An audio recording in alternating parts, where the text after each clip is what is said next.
खानदेशातील एक गाव, त्या गावामध्ये सखाराम व त्याचं कुटुंब राहत होतं. सखाराम व त्याची पत्नी सुलभा हे दोघे दिवसभर उन्हातान्हात मजुरी करायचे. त्यांना स्नेहा नावाची एक मुलगी होती. तिचं 4थीपर्यंत शिक्षण झालं होतं. ती अत्यंत अभ्यासू व कष्टाळू होती. तिचा छोटा भाऊ पिंटू पहिलीत जाणार होता. गावात 4थीच्या पुढचे वर्ग नव्हते. वडील आपल्याला शिक्षणासाठी परगावी पाठवतील का, असं सारखं स्नेहाला वाटायचं. बबली नावाची तिची मैत्रीण शिक्षणासाठी शेजारच्या गावी जाणार होती. स्नेहालाही तिच्यासारखं आपण पुढे शिकावं असं वाटायचं. तिच्या मनात शिक्षणाचाच विचार सारखा घोळत होता. एके दिवशी नेहमीसारखं काम संपवून सखाराम व सुलभा घरी आले. मुलांना घरी ठेवून ते दोघे शेतावर गेले होते. पिंटू ओट्यावर खेळत असलेला सुलभाला दिसला, पण स्नेहा कुठे दिसत नव्हती. सुलभाने लगेच स्नेहा स्नेहा म्हणून हाका मारल्या. आईची हाक ऐकता स्नेहाच्या रडण्याचा आवाज वाढला. एका कोपऱ्यात बसून स्नेहा रडत असलेली सुलभाला दिसली. सुलभा तिच्याजवळ गेली. रडून रडून स्नेहाचे डोळे सुजले होते. सुलभा चिंतेत पडली. काय झालं म्हणून तिला विचारू लागली. तेव्हा रडवेल्या आवाजात स्नेहा बोलू लागली, वर्गामधली बबलीन 5वीमा नाव टाकाई गय. मन बी नाव टाकाई न 5वीमा उमाय. मले पुढे शिकानशे, मले शिकू द्या ना. तेवढ्यात हातपाय धुवून सखाराम तिथे आला. स्नेहा, तुले 4थी लोंगच शिकाळ्या ते. आणखीन पुढे शिकीसन पाय करशील तू.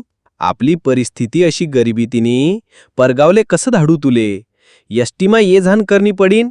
तनपेक्षा आध्ये ते शाळेत बंद घर बशीसन धाकला भाऊले संभाय. समजेन का तुले. सखाराम थोड्या रागातच म्हणाला.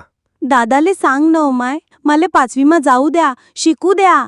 असं म्हणत स्नेहा पुन्हा रडायला लागली. सुलभाला गहीवरून आलं. तिचे डोळे पाणावले. नवऱ्याला कसं समजावून सांगावं हेच तिला समजेना. गावात 4थीपर्यंत शाळा होती म्हणून गावातील बरेच लोक मुलांना 4थीपर्यंत शिकवत होते. गरिबीमुळे मुलीला परगावी शिकवणं सखारामला अवघड वाटत होतं. सखारामच्या भाऊबंदामध्ये पोरींना कोणीही 4थीच्या पुढे परगावी पाठवून शिकवलं नव्हतं.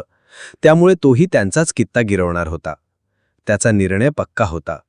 स्नेहाचा वर्गामधली बबली गावच्या सरपंचाची मुलगी होती. अडगावला जाऊन सरपंचांनी 5व्या इयत्तेत बबलीला प्रवेश घेतला होता. स्नेहाला तिचे बाबा पुढे शिकवणार नाहीत असे मुख्याध्यापकांना समजलं. सरपंचांना बरोबर घेऊन ते सखारामच्या घरी आले. सरपंच अचानक आपल्या घरी आलेले पाहून सखारामला अचंबा वाटला. बबली स्नेहाकडे नेहमी येत असे. स्नेहा अत्यंत हुशार मुलगी म्हणून सरपंचांना तिचं मोठं कौतुक. कायद्याप्रमाणे मुलीला शिकवावंच लागेल. तुझी कोणतीही अडचण असली तरी आपण ती सोडवू, पण स्नेहाला पुढे शाळेत पाठव सखा भाऊ, सरपंच बोलले. मान खाली घालून सखाराम उभा होता. मुख्याध्यापक पोटतिडकीने बोलू लागले. सखा भाऊ, तुम्ही लेक हुशार आहे. तिनं शिष्यवृत्ती परीक्षा दिली आहे. तिला पुढे शिकवा, स्वावलंबी बनू द्या. सरपंच समजुतीच्या स्वरात म्हणाले. अरे सखा, तुम्ही पोरगे एवढीच म्हणी बबली वर्गामधनी. तिले बी मी धाडणार शे ना 5वी इयत्ते मा. अरे आडगावनी शाळे आठवून अर्धा तासाना अंतरावर शे. मना लेख संगे जाईन ती एष्टीमा. सखाराम विचारमग्न झाला होता. सांग सखाराम. सखाराम निरुत्तर झाला. मुख्याध्यापकांनी बोलायला सुरुवात केली. अहो सखाराम, तुम्हाला माहीत आहे का, आपल्या जिल्ह्याची जिल्हाधिकारी कोण आहे? एक महिलाच आहे. तालुक्याच्या पोलीस स्टेशनलाही इन्स्पेक्टर म्हणून महिलाच आहे. शेजारच्या गल्लीतल्या त्या दाम्पत्यांचं लेक डॉक्टर झाली गेल्या वर्षी. माहितीच ना तुम्हाला. अजून किती उदाहरणं द्यायची. आता कित्येक डॉक्टर, वकील, इंजिनियर या महिला आहेत. त्या साऱ्या पालकांनी तुमच्यासारखाच विचार केला असता तर. सखारामला काय बोलावं ते सुचलं. आता त्याला पटलं होतं. आपण शिक्षण नको, दिनरात कष्ट करू, रानात पाणी करू, पण मुलं अडवली शिकण्यासू. तसं त्यानं बोलून दाखवलं. स्नेहानं वडिलांकडे पाहिले व ती त्यांना आनंदानं बिलगली. सरपंच व मुख्याध्यापक त्या दोघांकडे पाहत राहिले.